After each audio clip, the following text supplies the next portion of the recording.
le récompenser. Allah dit khair al-jaza. Et surtout pour la personne malade aussi, continuez à faire beaucoup de doigts. Les invocations, j'ai dit dans le cas l'autre jour, dans Surat al-Azab, même ce matin, l'imam il a dit dans la prière de Souf, il a dit Ya ayyuhalladhina amanu dhkurullaha dhikran kathira. Invoquez Allah beaucoup. C'est ça les savants ont dit, seule chose qu'Allah il a dit de faire beaucoup, c'est l'invocation. Parce qu'on ne sort pas l'argent. Un pauvre, un riche, on est tous égaux. La langue, alhamdulillah. Donc c'est côté vraiment, continuez à faire beaucoup de doigts pour les malades, pour tout le monde. Qu'Allah yuwaffiqna jami'an lil khayrat. Alors là on est ici à Badr, alhamdulillah, qu'Allah yajma'ana ma ahl al-Badr, ashab Badr. Avant l'époque du prophète sallallahu alayhi wa sallam, il dit à quelqu'un qui est Badri en arabe, c'est comme c'est des médailles. De dire quelqu'un il est à lui il a fait Badr, masha'Allah. Ces gens, ces sahaba, Allah parle. Dans Surat, il y a 3 surats qu'Allah parle pour les gens des Badr. On a Surat Al-Imran, Surat Al-Anfal, Surat Al-Tawbah, et d'autres aussi, mais là on en a beaucoup. Donc Allah parle, c'est le Seigneur lui-même qui nous a dit qu'Allah les pardonne. Et on demande qu'Allah nous pardonne nous aussi. Donc, quand on essaie d'expliquer pourquoi déjà la bataille de Badr, à la base, comme Cheikh l'a expliqué en solité, à la base, ce n'était pas des guerres au début. C'est-à-dire les musulmans ils se sont sortis par l'ordre du prophète sallallahu alayhi wa sallam quand il était informé par Allah. Le prophète il a quitté la Mecque pourquoi? Alors une réponse rapide, le pote à côté, il va répondre toutes les questions. Bon, on va passer rapidement. Il est sorti parce qu'il ne savait pas. Ils ont tout fait pour ça, torture, tout. Quand il dit torture, ce n'est pas lui-même en personne, mais les compagnons. Sallallahu alayhi wa sallam. Et les compagnons de Allah, il y en a, ils ont tué, il y en a, ils ont frappé. Bilal, ainsi de suite. Et après, le processus a ordonné les compagnons d'aller en Éthiopie, comme on avait expliqué. Mais Badr, lorsque les musulmans ils sont venus à Médine, ils ont gardé leur bien. C'est comme Souhaib ibn Sinan al-Rumi, lui c'était, Masha'Allah, à l'époque, on peut dire un milliardaire. Et lorsque lui il a voulu faire le hijra, le courage, les Mécois, ils ont dit, toi tu ne sors pas. Car tu es devenu riche ici. Soit tu laisses ta fortune ici, soit tu vas tout seul. Lui, il a préféré de laisser sa fortune, de rejoindre le prophète sallallahu alayhi wa sallam, même lui. Et lorsque lui est arrivé seulement, subhanallah, ça montre des miracles aussi. C'est le Seigneur qui a informé le prophète sallallahu alayhi wa sallam ce qui s'est passé entre Souhaib et les Mécois. Il a dit que ce qui vient de faire le commerce qu'il a fait, il a gagné. Parce que lui, il a préféré Allah subhanahu wa ta'ala de laisser l'argent, de rejoindre le prophète sallallahu alayhi wa sallam. Lui, c'est un exemple. Donc, et les autres aussi, ils ont tout laissé. Il y en a, ils n'ont même pas un. Quand je dis non, il faut comprendre. Même pas un nom. Alors, les quoi, ils se sont procurés de ça.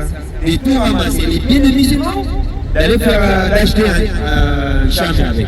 Comme vous savez, il y avait 2 commerces qui faisaient, des voyages. Pendant l'hiver, Rif le Tachita, Wassouf Allah nous a parlé.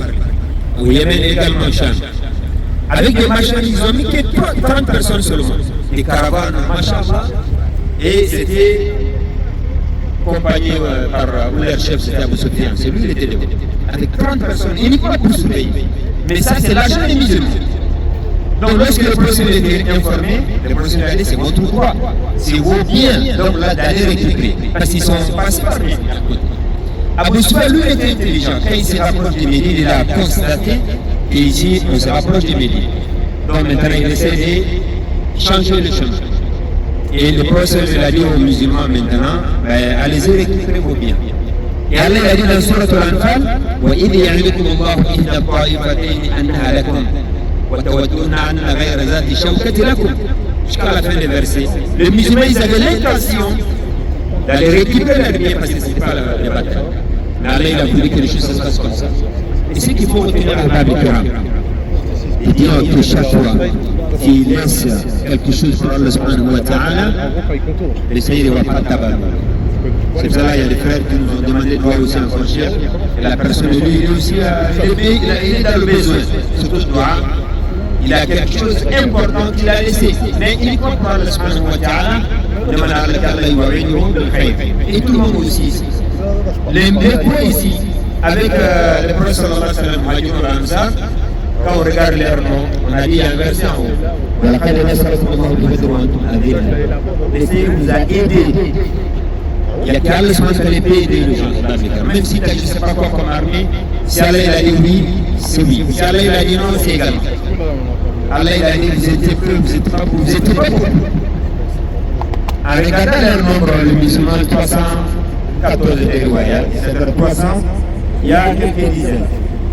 Et les Mécois, 3000 personnes. Pardon, 1000 personnes. 1000 personnes, 300. On arrive à voir, il y a des cas. Mais alhamdulillah, Allah a aidé ces 300 plus que c'est le nombre de personnes de Mécois. Mais Allah il a dit pourquoi? Wa antum adilla, vous n'étiez pas beaucoup. Et craignez à votre Seigneur, soyez reconnaissants. Donc quelqu'un vient à Badr ici, tu vas à l'endroit des martyrs.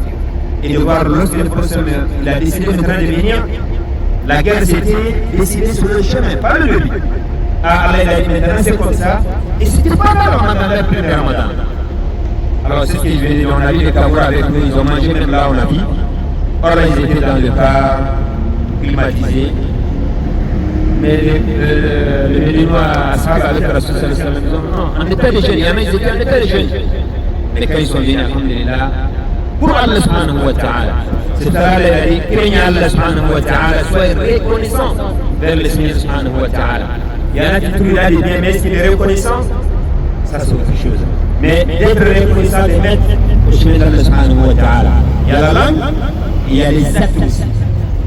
C'est pour ça qu'ils sont venus ici, on a montré aussi là où il est décédé, Haris ibn Haris ibn Muttalib, 3 personnes de la famille de processus, ils ont commencé avec nous. Et Haris il était blessé, on a montré qu'il est enterré à côté de Biar Shifa, là on a montré. Mais les autres, alhamdulillah. Mais les 14 personnes, c'est grâce au dua de processus, on n'oublie pas aussi. Parce que là, la bataille, c'est l'endroit. Et la mosquée, c'est là-bas, le processus, il était là-bas, il faisait le dua. Abou Bakr est là à côté de lui. Et dans le dua du prophète sallallahu alayhi wa sallam, il a dit au Seigneur, c'est quelques personnes qui t'y voient. Si eux ils partent, ils sont massacrés, ils sont morts, là, le sera pour t'adorer sur la terre, c'est fini, parce qu'il n'y a que 300 et quelques personnes. Donc ça montre qui, avec la foi, le Seigneur est subhanahu wa ta'ala. Le Seigneur est capable de tout. C'est cela, derrière nous, en partant, nous allons vous montrer un endroit là où les anges sont descendus et venir les Shabbat. Mais on a la certitude quand même que les anges ils étaient là le jour des Badr. C'est pas moi qui dis, mais c'est le Seigneur, vous avez dans le Coran. Et les Sahaba, les compagnons, ils ont constaté avec le prophète sallallahu alayhi wa sallam. Sur la combien de personnes? 1000 personnes. Et en même temps, c'est 300 personnes. Fatigués, marcher, nous, on était combien de kilomètres? Mais en plus, ils étaient à pied. Des chevaux et des chameaux 70. Ils changent. Toi, tu montes un peu, tu te reposes. Or, les Mécois, déjà plus de 200 et quelques personnes, regarde mon tour. Ça, c'est plus. Donc, on arrive à voir que ce n'est pas le nombre qui compte. Mais vraiment, c'est au niveau de la foi, par le grand. On arrive à rester debout avec la foi. En plus, c'est les jeunes. Donc là, c'est beaucoup de faire au niveau d'Allah subhanahu wa ta'ala. On demande qu'Allah accepte nos adorations, il nous donne beaucoup de rêves. La différence entre ici et Uhud, c'est le même nombre aussi, sauf ils ont capturé 70 personnes. Sinon, ici, il y a 14 martyrs côté musulman. Uhud, c'était 14 morts côté les Mécois. Ici, il y a eu 70 morts côté Mécois et 70 morts à côté musulman. Parce que là, on a visité le cimetière, il y avait 70. Vous voyez, donc c'est exactement ici et là-bas. Ici, c'était bien passé pour nous. Là-bas, c'était mal passé pour nous. Mais pourquoi? C'est ça même, c'est la réflexion. N'oublie pas ça. C'est pas qu'on va mettre seulement des il y a des obéissances d'Allah subhanahu wa ta'ala là-bas, mais ici, machallah, ils même pas beaucoup, mais avec obéissance. Derrière le prophète sallallahu alayhi wa sallam, alhamdulillah.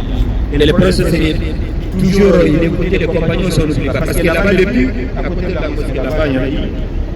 Quand ils sont venus, c'est pas là-bas qu'ils sont installés d'abord. C'était loin depuis là où il y a. Et un sahaba, je vous invite à chercher le nom dans le car, comme ça vous dites. C'est lui là le prophète sallallahu alayhi wa sallam. Pourquoi nous, on est descendus de l'endroit? Est-ce que c'est des révélations? Parce que les compagnons, si c'est des révélations, ils ne parlent pas. Si le projet de Allah il a dit ça, ça vient à voir. Mais si c'est l'idée personnelle, quand il est personnel, souvent ça arrive, le projet prend une décision, mais ils soumettent au Sahaba, comme hier on a dit au Sahaba. Voilà, les anciens d'Aïdé, c'est ça, les jeunes d'Aïdé, c'est ça, le prophète sallam. Donc maintenant, il a la possibilité de choisir. Et après, le Sahaba, il a dit, ici, c'est ça, c'est pas une bonne idée. Par exemple, nous, on n'est pas à côté de l'eau. Imaginons, le Méco, il vient.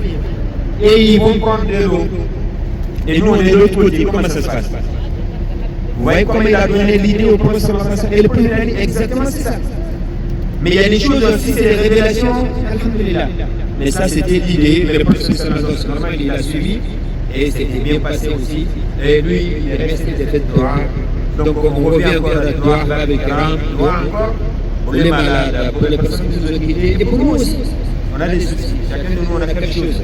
Même si c'est des rajoutés qu'Allah nous rajoute, chacun de nous souhaite qu'Allah donne beaucoup de faire et de faire beaucoup de gloire et d'être reconnaissant. La'allakum tashkurun, pour que vous soyez reconnaissants à Allah subhanahu wa ta'ala. Allah yuwaffiqna wa yu'tina al-khayra yasma'ana. On arrive à comprendre, je vais essayer de finir par ça. Après si chef rajoute, on veut dire que ça montre que l'islam c'est une religion de la paix. Ça il faut qu'on dise que tout le monde comprend. Quand les jours de Badr, vous savez, ils ont capturé 70 personnes. Parmi ces 70 personnes, vous savez, il y avait, on peut dire, un beau-fils de prophète sallallahu alayhi wa sallam. On est d'accord? Si. Et vous savez, les jours de Badr, Ousmane, il était là ou pas? Ousmane, il n'était pas là. Pourquoi? Sa femme, la fille de prophète, elle était malade. Et les retours, ils ont trouvé qu'elle est laissée. Et on sait Zainab, la fille de prophète, il y avait une son mari. Il n'était pas à côté des musulmans, mais de l'autre côté, ils ont capturé. Et ramené avec le prophète sallallahu alayhi wa sallam. Et quand ils ont ramené, les 70 personnes qu'ils ont capturées, ce qui se passe maintenant, on va partout. On voit quelqu'un dans la guerre, ils font n'importe. Ce n'est pas l'islam. On essaie de se référer toujours au prophète sallallahu alayhi wa sallam. Les 70 personnes, quand ils ont ramené le prophète, ils n'ont pas dit couper la tête ou torturer, non, jamais. Ils prenaient soin comme il faut. Et son beau-fils, donc là, chacun qui ramène quelque chose, on te dit.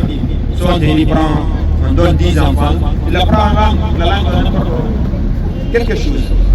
Et son Khadija, c'est sa fille, c'est Zainab, c'est elle qui a ramené le colis pour qu'on laisse son mari.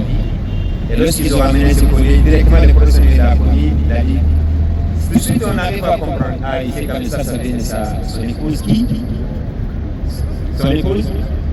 Son épouse Khadija. Parce que Khadija, donc c'est elle qui a donné ça à sa fille. Donc sa fille, c'est normal son mari, de donner ça pour qu'on laisse son mari. Et ça montre que l'islam aussi, le processus n'était pas brutal. Il n'était pas quelqu'un méchant. Sinon, il allait dire, ça je préfère que Cheikh dise ça après. Parce que si c'était le cas, il allait dire à son beau-fils, il n'était pas musulman, alors salam alaikum, directement. Mais c'est doucement. Ah, parce que le mariage, c'était déjà passé. Donc l'islam, alhamdulillah, maintenant, il faut aller doucement, avec la douceur. Donc c'est pour ça, si on a des familles qui ne sont pas musulmanes, continue à faire beaucoup de doigts pour eux, mais ne jamais couper, et d'être intelligent toujours, et surtout les cas des Zainab. Et après, alhamdulillah, c'est Allah, il fait les choses, subhanahu wa ta'ala. Wa faqana Allah, Cheikh, il termine bien.